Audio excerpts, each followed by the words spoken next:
Do I need scaffolding to install solar panels? Yes, absolutely, categorically yes. The health and safety executive leave no doubt at all with this. Scaffolding is always required for anything which is not short duration light work. Installing solar panels is not short duration light work. So I see up and down the country that installers will put in cheaper prices than us to do installations where they're going to use ladders as the primary means of access.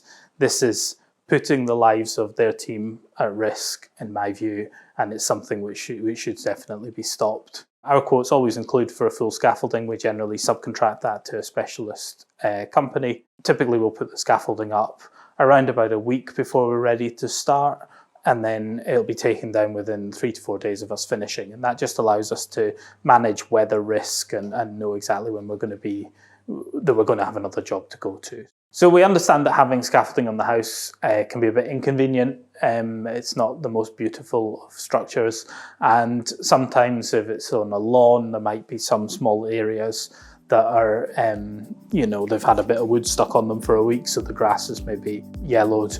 And sometimes it's necessary to move plant pots and things like that out of the way. But we'll discuss these things as the job progresses, and if there's ever any concern, just let us know and we'll find a way to address it.